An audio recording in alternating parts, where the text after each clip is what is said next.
क्या हो अगर हम सब अमर हो जाएं? जी हाँ, क्या कभी ऐसा कोई तरीका निकल सकता है जिससे कभी किसी की डेथ ना हो? इसको और अच्छे से समझते हैं आज के एपिसोड में।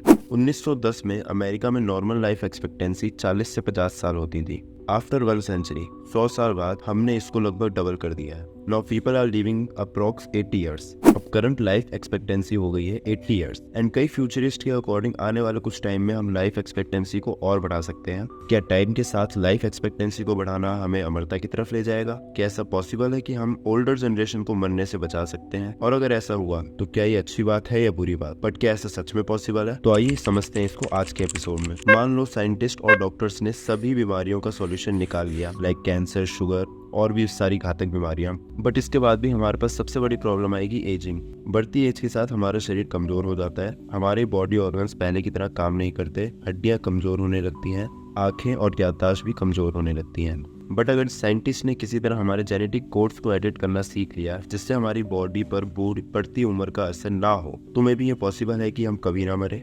अगर ऐसा होता है तो इसके क्या फायदे हैं, क्या नुकसान है? पहला फायदा, हम उन लोगों को कभी नहीं खोएंगे जिन्हें हम प्यार करते हैं। सभी के पेरेंट्स जिंदा रहेंगे। इफ हम सब हमेशा जिंदा रहेंगे तो हम लोग फ्यूचर के बारे में ज्यादा सोचेंगे, लाइक ग्लोबल वार्मिंग खत्म करना, पेड़ पौधे ज्यादा लगाना और भी अपने एनवायरनमेंट के बारे में ज्यादा सोचेंगे। मतलब हम कभी मरेंगे तो है नहीं, तो हमें लाइफ टाइम यहीं पर इसी अर्थ पे रहना, तो हम लोग जितना करंट सोचते हैं उससे 10 टाइम्स ज्यादा सोचेंगे इस पर्यावरण को बचाने के लिए। और शायद हो सकता है इन सब में हम सक्सेसफुल भी हो जाए। बट इसके कुछ नुकसान भी है। सबसे बड़ा नुकसान है पॉपुलेशन। लाइक अगर कोई कभी नहीं मरेगा और नई जनरेशन आती जाएगी तो एक टाइम ऐसा आएगा जब हमारी पॉपुलेशन कोलैप्स कर जाएगी। मतलब कि हमारे पास रहने के लिए जगह कम पड़ेगी, खाने पीने के लिए रिसोर्सेज कम पड़ेंगे। फिर कुछ टाइम बाद ऐसा आएगा कि लोग सभी लॉ कानून वगैरह को छोड़कर इन रिसोर्सेज के लिए लड़ना चालू हो जाएंगे और वो एक दूसरे की जान लेने पर भी आ जाएंगे, क्योंकि उन्हें खाना और पानी चाहिए होगा अपनी फैमिली के लिए, खुद के लिए। और हो सकता है कोई ऐसा टाइम भी है जिसमें इंसानों को दूसरे प्लेनेट पर शिफ्ट होना पड़े क्योंकि यहाँ के रिसोर्सेज उनके लिए पूरे नहीं पड़ रहे। क्या दूसरे प्लेनेट पर शिफ्ट होना पॉसिबल है? इसको समझते हैं नेक्स्ट एपिसोड में।